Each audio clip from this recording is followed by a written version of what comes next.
بسم اللہ الرحمن الرحیم۔ السلام علیکم ورحمۃ اللہ وبرکاتہ۔ اللہم صل علی محمد وعلی آل محمد وبارک وسلم تسلیما کثیرا کثیرا۔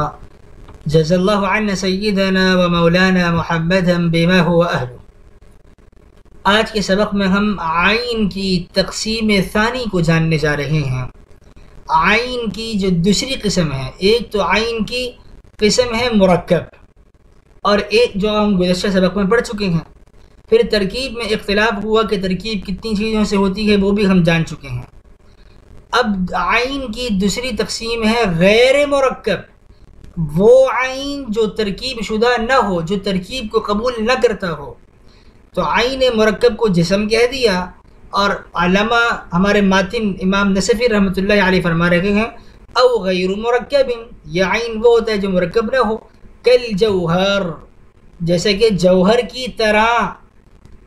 وہو الجوہر نہیں فرما رہے، عین مرکب کو وہو الجسم قرار دیا، لیکن عین غیر مرکب کو وہو الجوہر نہیں فرما رہے بلکہ کل جوہر کہہ رہے ہیں۔ اس کی وجہ ہم آگے چل کے انشاءاللہ جان لیں گے۔ اب وہ کل جوہر وہ کیا ہے عین غیر مرکب؟ وَهُوَ الْجُزْءُ الَّذِي لَا يَتَجَزَّأُ، وَهُوَ الْجُزْءُ الَّذِي لَا يَتَجَزَّأُ، یہ وہ جز ہے جو مزید تقسیم کو قبول نہیں کرتا، مزید اس کے اجزاء نہیں بن سکتے۔ عین غیر مرکب وہ ہے جو مزید تقسیم ہونے کی صلاحیت نہیں رکھتا۔ او غیر مرکب کالجوہر، عین کی دوسری تقسیم اس غیر مرکب کی ہے جو کہ جوہر کی طرح ہے اور جو تقسیم کو قبول نہیں کرتا، یعنی العین الذی لا يقبل الانقسام، یعنی وہ عین جو تقسیم کو قبول نہ کرے، اس کی صلاحیت اہلیت نہ رکھے۔ اب وہ تقسیم کتنے حال پر ہوگی؟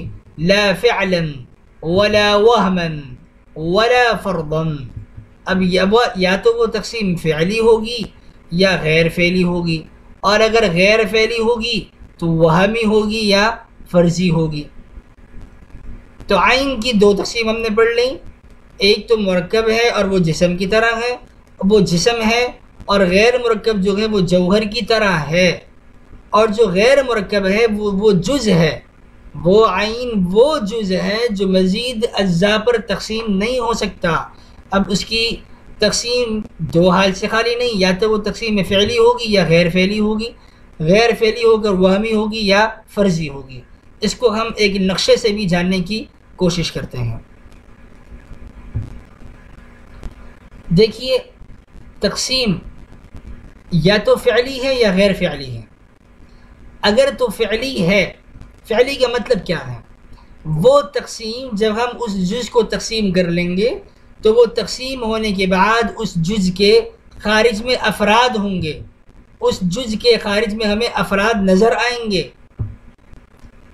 تو تقسیم فعلی یہ ہوئی کہ وہ تقسیم جو تقسیم ہونے کے بعد اس کے اجزاء خارج میں انفکاک کو قبول کریں، جدائی ہو ان میں، اور وہ اجزاء خارج میں موجود ہوں۔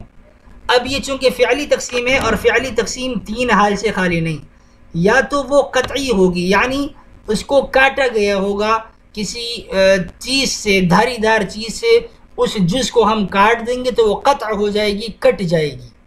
یا وہ تقسیم کسری ہوگی، یعنی جب ہم اس کو تقسیم کریں گے تو وہ تقسیم کسر کے ذریعے سے ہوگی۔ کسر کا مطلب یہ ہے کہ اس کو ہم کسی ٹھوس چیز پر مارنے کے بعد اس کو ہم تقسیم کر دیں گے اور وہ ٹوٹ جائے گی، جیسے کسی پتھر پہ مارنا۔ یا وہ خرقی ہوگی، یعنی اس کو پھاڑنا، جھٹکے سے اس کو تقسیم کر دینا، اور وہ اجزاء تقسیم ہو جائیں گے اور خارج میں ان کے اجزاء انفکاک کو قبول کریں گے اور وہ خرق یعنی پھٹ کر سامنے آ جائیں گے۔ یا پھر وہ تقسیم غیر فعلی ہوگی، اور غیر فعلی بھی دو حال سے خالی نہیں، وہمی یا فرضی، وہمی یا فرضی۔ لیکن جزء لا يتجزا وہ کسی طرح بھی تقسیم کو قبول نہیں کرتا، لا فعلا ولا غیر فعل، یعنی لا ذہنا ولا وہما ولا فرضا ولا فعلا، وہ کوئی تقسیم قبول ہی نہیں کرتا۔ اب تقسیم وہمی کیا ہے؟ تقسیم وہمی اور فرضی ان دونوں میں اشتراک تو یہ ہے، ان دونوں میں معنی یہ ہے ان دونوں کا کہ وہمی تقسیم اور فرضی تقسیم، ان دونوں تقسیموں میں ان کے خارج میں افراد نہیں ہوتے، یہ فرض میں اور وہم میں ہی ہوتے ہیں، خارج میں ان کے افراد نہیں ہوتے۔ اچھا، اب وہم اور فرض میں پھر فرق کیا ہے؟ وہم میں فرق یہ ہے کہ یہاں پر قوت واہمہ فیصلہ کرتی ہے جو کہ متناہی ہے، لیکن فرض میں قوت عاقلہ فیصلہ کر رہی ہوتی ہے جو کہ غیر متناہی بن رہی ہوتی ہے۔ فرض، چونکہ فرض تو محال اور ممتنعات میں بھی فرض کیا جانا ممکن ہے، اس پہ بھی ہم فرض کر سکتے ہیں۔ تو قوت واہمہ جب فیصلہ کرے گی تو قوت واہمہ وہ کسی جزئی چیز پر، کسی شے پر، جزئی پر یہ حکم لگا دے گی کہ اس میں انفکاک ہے، خواہ نفس الامر میں انفکاک ہو یا نہ ہو، بس وہم کی پیداوار یہاں پر ہوگی اور وہم یہ فیصلہ کر رہا ہوگا کہ خارج میں اس کے افراد ہیں، چاہے وہ نفس الامری میں ہوں یا نہ ہوں۔ اور قوت فرضیہ یہ وہ قسمتی وہ تقسیم ہے کلیے کی جس میں عقل کسی امر کلی پر یہ انفکاک، انقسام کا تقسیم ہونے کا فیصلہ کر رہی ہوگی۔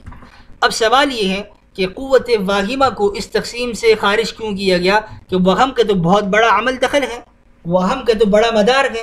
بھئی ایک چیز تقسیم ہو یا نہ ہو، حقیقت میں ہو یا نہ ہو، وہم تو اس کو تقسیم کرنے پر قادر ہے، وہم تقسیم کرتا رہے گا اس کو۔ لہذا جزء لا یتجزا کی عدمی تقسیم سے، یعنی وہ جز جو تقسیم کو قبول نہیں کرتا، اس میں سے وہم قوت واہمہ کو کیوں نکال دیا گیا؟ حالانکہ قوت واہمہ تو تقسیم کر سکتی ہے، عملاً تو کرنا ہی نہیں ہے، وہم نے ہی تقسیم کرنا ہے۔ تو اس کا جواب یہ ہے کہ دیکھیے وہم وہاں پر تقسیم تو کر سکتا ہے جہاں پر جو ہے ایسا جز تصور کیا جائے جو تقسیم کو قبول کرے، لیکن جب جز ایسا آ جائے، مرحلہ اور نوبت ایسی آ جائے کہ اب وہ مزید تقسیم، عملی طور پہ مزید تقسیم کو وہ قبول نہیں کر سکتا، تو قوت واہمہ بھی وہاں پر اپنا کام چھوڑ دیتی ہے۔ تو قوت واہمہ وہاں پر مزید، یعنی ایسا چھوٹا جز ہے کہ اب وہ تقسیم ہی نہیں ہو سکتا، تو قوت واہمہ اس کو کیسے تقسیم کرے گی؟ ہاں اگر خارج میں ایسا جز ہوتا جو تقسیم کو قبول کرتا تو قوت واہمہ بھی اس کو تقسیم کر دیتی، چاہے وہ تقسیم ہو عملی طور پہ ہو یا نہ ہو، لیکن وہم میں وہ تقسیم ہو جاتا۔ لیکن جب خارج میں ایسا جز ہی نہیں ہے، ایسا جز ہے کہ جو تقسیم کو اتنا چھوٹا ہے، تقسیم قبول ہی نہیں کرتا، تو وہم بھی وہاں پر اپنے ہاتھ پاؤں اٹھا لیتی ہے، اپنے ہاتھ اٹھا لیتی ہے اور وہ جو ہے سرنڈر ہو کے بیٹھ جاتی ہے، وہ کہتی ہے میں مزید تقسیم نہیں کر سکتی۔ جبکہ قوت فرضیہ، اب فرضی قوت، اس کو کیوں خارج کیا گیا؟ حالانکہ فرضی ہے جو اس کو ہم فرض کر لیں اور وہ تقسیم ہو جائے۔ اس کا جواب یہ ہے کہ دیکھیے فرض کے دو معنی آتے ہیں۔ ایک فرض یہ ہے تجویز العقل، عقل اس بات کو جائز قرار دے، لہذا اس معنی میں تو عقل یہاں پر یہی معنی مراد ہے، عقل اس کام کو جائز قرار نہیں دیتی کہ یہ چھوٹا سا جز جو مزید تقسیم نہیں ہوتا اس کو ہم تقسیم قرار دیں، عقل اس کام کو جائز قرار نہیں دیتی۔ ہاں البتہ جو تقدیر کے معنی میں آتا ہے، صرف تقدیر سوچنا ہے، سوچ بچار کرنا، تو وہ جو قوت فرضیہ کا تقدیری معنی ہے، دوسرا معنی وہ محالات اور ممتنعات میں بھی چلتا ہے، لیکن تجویز العقل جہاں پہ عقل جائز قرار دے یہ والا معنی محالات میں نہیں چلتا۔ لہذا پتہ یہ چلا کہ جزء لا یتجزا کی نہ تو فعلی تقسیم ہے نہ غیر فعلی ہے، اور فعلی اور کی تین قسمیں ہیں، قطعی، کسری، خرقی۔ ان کے خارج میں اجزاء انفکاک کو قبول کرتے ہیں، اور وہمی میں قوت واہمہ فیصلہ کرتی ہے، فردی میں قوت عاقلہ کرتی ہیں، اور وہمی اور فرضی ان دونوں میں خارج میں افراد نہیں ہوتے، لہذا یہ جزء لا یتجزا کسی طرح کی تقسیم کو بھی قبول نہیں کرتا۔ تو خلاصہ کلام یہ نکلا کہ عین کی دو تقسیمات ہیں، ایک عین کی قسم ہے مرکب جو کہ جسم ہے، دوسری تقسیم ہے غیر مرکب جس کو جزء لا یتجزا کہا جاتا ہے، اور جزء لا یتجزا آگے کسی بھی تقسیم کو قبول نہیں کرتا۔ اب غیر مرکب والی قسم کو علامہ نے، ہمارے ماتن نے رحمۃ اللہ علیہ، امام نصفی رحمہ اللہ نے اس کو کل جوہر فرمایا، وہو الجوہر نہیں کہا۔ کیوں؟ تاکہ فلاسفہ کے ایک اعتراض سے بچ جائیں۔ آئیے اس اعتراض کو ہم جانتے ہیں۔ فرماتے ہیں وَهُوَ الْجُزْءُ الَّذِي لَا يَتَجَزَّأُ، وہ جز ہے جو مزید تقسیم کو قبول نہیں کرتا۔ وَلَمْ يَقُلْ وَهُوَ الْجَوْهَرُ، یہ نہیں فرمایا کہ یہ جزء لا يتجزا یہ جوہر ہے۔ کیوں؟ احتراز کرتے ہوئے، عن ورود المنع، اعتراض کے وارد ہونے سے، احتراز برتتے ہوئے، اعتراض کے وارد ہونے سے احتراز کرتے ہوئے ہمارے ماتن نے کل جوہر فرمایا اور وہو الجوہر نہیں فرمایا۔ اب وہ اعتراض کیا ہے؟ فلاسفہ کی طرف سے ایک اعتراض کے وارد ہونے کا خدشہ تھا۔ اس اعتراض کا حاصل یہ ہے کہ فلاسفہ یہ کہتے ہیں کہ بھئی حضرت آپ اگر یہ کہہ رہے ہیں کہ غیر مرکب جو ہے وہ جوہر ہے، تو اس صورت میں غیر مرکب یعنی جزء لا یتجزا، جس کو فلاسفہ تسلیم بھی نہیں کرتے، مانتے بھی نہیں ہیں، لیکن اگر ہم کہتے ہیں کہ غیر مرکب وہ جزء لا یتجزا وہ جوہر ہے، تو اس صورت میں غیر مرکب صرف جزء لا یتجزا بن جاتا، جزء لا یتجزا بن جاتا، جبکہ فلاسفہ اور بھی کچھ چیزوں کو غیر مرکب مانتے ہیں۔ اگر ہم وہو الجوہر کہتے تو جزء لا یتجزا میں انحصار آ جاتا، صرف یہی چیز غیر مرکب ہوتی اور باقی کوئی چیز غیر مرکب نہ ہوتی، لیکن فلاسفہ اور بھی کچھ چیزوں کو غیر مرکب مانتے ہیں، جیسے ملائکہ ہے، روح ہے، عقل ہے، ابھی ہم جاننے جا رہے ہیں۔ فإنما لا يتركب، کہ وہ چیز جو مرکب نہ ہوتی ہو، اعتراض یہ تھا کہ جو چیز مرکب نہ ہوتی ہو، لا ينحصر عقلا في الجوہر، عقلی طور پر وہ صرف جوہر میں منحصر نہیں ہے۔ اگر تو ہم کہتے ہیں نا کہ وہو الجوہر، تو پھر جزء لا یتجزا اور غیر مرکب یہ صرف جوہر میں جو ہے نا غیر مرکب صرف جزء لا یتجزا میں منحصر ہو جاتا، جوہر میں منحصر ہو جاتا، بمعنى الجزء الذي لا يتجزا، جوہر کے اس معنی میں جو کہ اس جز کے معنی میں جو کہ تقسیم کو قبول نہیں کرتا۔ لیکن ایسی بات نہیں ہے، فلاسفہ کے نزدیک اور بھی کچھ چیزیں ہیں جو غیر مرکب ہیں۔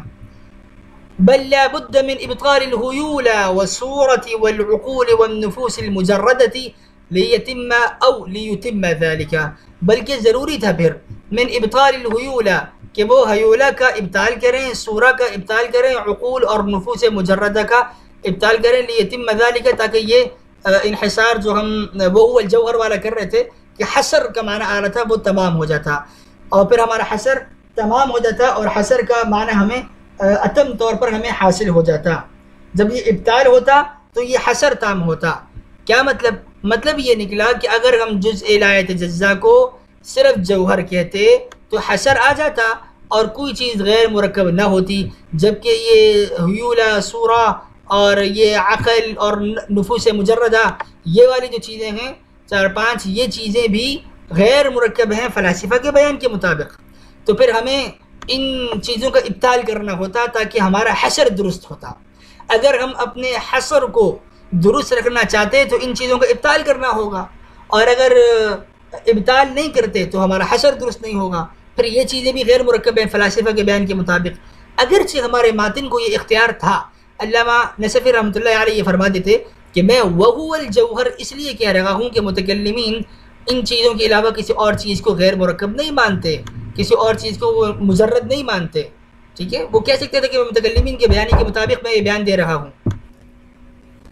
خلاصہ کلام یہ نکلا کہ اگر ہم اپنے حصر کو درست رکھنا چاہتے ہیں تو ہمیں ہیولہ، صورہ، عقول ان چیزوں کا ابطال لازمی ہے، اور اگر ہم ان چیزوں کا ابطال نہیں کرتے تو پھر ہمارا حصر درست نہیں ہوتا کہ بھئی جزء لا یتجزا صرف جوہر ہے اور وہی غیر مرکب ہے، تو پھر ہمارے حصر میں یہ ساری چیزیں بھی غیر مرکب داخل ہو جاتی ہیں۔ ماتن کہہ سکتے تھے کہ بھئی میں تو متکلمین کے بیانی کے مطابق کہہ رہا ہوں، لیکن انہوں نے پھر بھی فلاسفہ کے اعتراض سے بچتے ہوئے کل جوہر کا استعمال فرمایا اور وہو الجوہر نہیں فرمایا۔ اب یہ ہیولہ کیا چیز ہے؟ ہم پہلے بھی جان چکے ہیں کہ ہیولہ کی اپنی کوئی صورت نہیں ہوتی اور یہ غیر مادی ہوتا ہے، ہیولہ غیر مادی ہوتا ہے، اس کی اپنی کوئی یہ وہ مادہ ہوتا ہے، یہ وہ مادہ ہوتا ہے جو غیر صوری ہوتا ہے، غیر معین شکل میں ہوتا ہے۔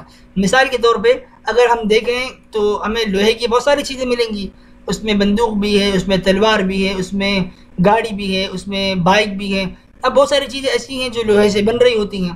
اب یہ ساری لوہے کی ہیں، ان میں لوہا بمنزلہ ہیولہ کے ہیں کہ ہیولہ کو جس شکل میں ڈھال دیا گیا وہ اس شکل میں آ گیا، یعنی وہ مادہ ہے جس کی اپنی کوئی معین شکل نہیں ہے، ہوتا تو مادی ہے لیکن غیر معین شکل میں۔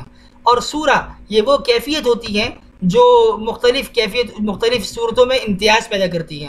مثال کے طور پہ بندوق کی ایک شکل ہے، ایک تلوار کی شکل ہے، تو یہ جو صورتیں ہیں، یہ کیفیتیں ہیں، یہ ایک دوسرے کو ممتاز اور جدا کر رہی ہیں، تو یہ صورہ جسمیہ ہیں۔ عقول کے متعلق فلاسفہ کے کچھ باطل نظریات ہیں۔ فلاسفہ کا کہنا یہ ہے کہ عقول یہ فرشتوں کو عقل کہتے ہیں، فلاسفہ فرشتوں کو عقل کہتے ہیں. کہتے یہ ہیں کہ اللہ سبحانہ و تعالیٰ نے عقل اول یعنی فرشتہ اول پیدا کیا. عقل اول یعنی پہلا فرشتہ پیدا کیا. اس پہلے فرشتے نے عقل ثانی اور آسمان اول پیدا کیا. پھر اس دوسرے فرشتے نے تیسرا فرشتہ بنایا اور آسمان ثانی بنایا. تو اس طرح ہر عقل نے یعنی ہر فرشتے نے ایک دوسرا فرشتہ بنایا اور ایک آسمان بنایا. تو اب اللہ تعالیٰ نے عقل اول پیدا کی یعنی ایک فرشتہ، اور اس فرشتے نے دوسرا فرشتہ اور پہلا آسمان، دوسرے فرشتے نے تیسرا فرشتہ اور دوسرا آسمان. تو اس طرح 9 آسمان بن گئے اور 10 فرشتے بن گئے. تو یہ 10 فرشتے جو ہیں ان کو یہ عقول عشرہ کا نام دیتے ہیں، جبکہ ان کا یہ قول اسلامی اصولوں سے باہم متصادم اور متعارض ہے. وہ کس طور پر؟ اللہ سبحانہ و تعالی بیان فرماتے ہیں کہ بھئی آسمان کی تعداد 9 نہیں ہے، 7 ہے. اللہ تعالیٰ نے 7 آسمان بنائے، 7 زمینیں بنائیں فی 6 ایام، 6 دنوں میں. جہاں تک فرشتوں کی تعداد ہے تو فرشتوں کے متعلق احادیث شریف میں بڑا ذخیرہ ملتا ہے کہ ان کی تعداد اتنی ہے کہ بیت اللہ شریف کے اوپر جو اللہ سبحانہ و تعالیٰ نے فرشتوں کے لیے مطاف بنایا ہے، بیت الحمد جہاں پہ وہ طواف کرتے ہیں، جو ایک مرتبہ طواف کر لے دوبارہ قیامت تک اس کا نمبر نہیں آتا. تو یہ صرف 10 فرشتے ہی کیسے ہو گئے؟ فرشتوں کی تو بہت بڑی تعداد ہے. اور پھر جو ملائکہ ہیں ان کے جو امور ہیں، جو سپرد کردہ امور ہیں ان کی طرف، وہ بھی پھر ہمیں ذخیرہ احادیث سے ملتے ہیں کہ جبریل امین علیہ السلام وہ مؤکل بالوحی تھے، وحی لے کر آتے تھے. بہرکیف یہ فلاسفہ کا بیان ہے کہ یہ حیولہ، سورہ اور عقول یہ ساری چیزیں غیر مرکب ہیں. والنفوس المجردہ، النفوس المجردہ اس کے اطلاق یہ عقل پر بھی کرتے ہیں، انسان کی، اور روح پر بھی کرتے ہیں اور نفس پر بھی کرتے ہیں. یہ اصطلاحات استعمال کرتے ہیں نفوس مجردہ. اب یہ روح کیا چیز ہے؟ اسلامی اہل اسلام کا ایک بڑا گروہ اسلامی نقطہ نظر سے روح کے معاملے میں سکوت اختیار کرتا ہے کہ اللہ سبحانہ و تعالیٰ کو اس کا علم ہے اور ہمیں اس کا علم نہیں ہے. وَيَسْأَلُونَكَ عَنِ الرُّوحِ قُلْ الرُّوحُ مِنْ أَمْرِ رَبِّي. پیارے آپ فرما دیجئے، محمد مصطفیٰ صلی اللہ علیہ وسلم آپ فرما دیجئے، الروح من امر ربی، یہ جو میرے رب کے حکم سے ہے. روح کے متعلق میں کچھ اللہ سبحانہ و تعالیٰ آپ علیہ الصلوۃ والسلام کو یہ فرما رہے ہیں کہ آپ کہیے روح میرے رب کے حکم سے ہے. تو اب روح کی اپنی کیفیت کیا ہے؟ وہ مادی ہے، غیر مادی ہے؟ تو علماء اسلام فرماتے ہیں کہ بھئی خاموشی اور سکوت ہی بہتر ہے. پھر بھی بعض علماء نے یہ قول اختیار کیا کہ روح ایسا لطیف جسم لطیف ہے جس طرح گلاب میں رس ہوتا ہے، تو اسی طریقے سے انسان کے جسم میں بھی ایک جسم لطیف ہے اور وہ روح ہے. لیکن فلاسفہ کہتے ہیں کہ روح غیر مادی ہے، اس کا کوئی مادہ نہیں ہے، اور یہ غیر مادی ہوتے ہوئے انسان کے بدن میں تصرف کر رہی ہے. جس طریقے سے ایک بادشاہ اپنی سلطنت میں، اطراف میں، نواحی میں، ارد گرد میں تصرف کرتا ہے، تو اسی طریقے سے یہ روح بھی جو ہے تصرف کرتی ہے انسان کے بدن میں. حاصل کلام یہ نکلا کہ آج کے سبق میں ہم نے یہ جان لیا کہ عین کی دوسری تقسیم جزء لا یتجزا ہے. آیا وہ مزید تقسیم ہو سکتا ہے یا نہیں؟ اور نہیں ہو سکتا، جیسے کہ ہم اس عنوان سے جان رہے ہیں لا یتجزا، وہ تجزی کو قبول نہیں کرتا. تو پھر تجزی کی جو قسمیں بنتی ہیں ہم نے وہ تقسیمات جانی، اور ہمارے ماتن نے کل جوہر کیوں کہا، وہو الجوہر کیوں نہیں کہا. تو آج کے سبق میں ہم نے یہ جانا مزید فلاسفہ کے بیان، اور جو جزء لا یتجزا پر جو فلاسفہ اس کو تسلیم نہیں کرتے اور اس پر اعتراض وارد کرتے ہیں، اور جزء لا یتجزا پر ان کے اپنے دلائل ہیں، متکلمین کے اپنے دلائل ہیں، وہ انشاءاللہ ہم اپنے آئندہ کے سبق میں جانیں گے. سبحان اللہ بحمدک، سبحانک اللہم بحمدک، نشہد ان لا الہ الا انت، نستغفرک ونتوب الیک. سبحان ربک رب العزة عما یصفون وسلام علی المرسلین والحمد للہ رب العالمین، والسلام علیکم ورحمۃ اللہ وبرکاتہ.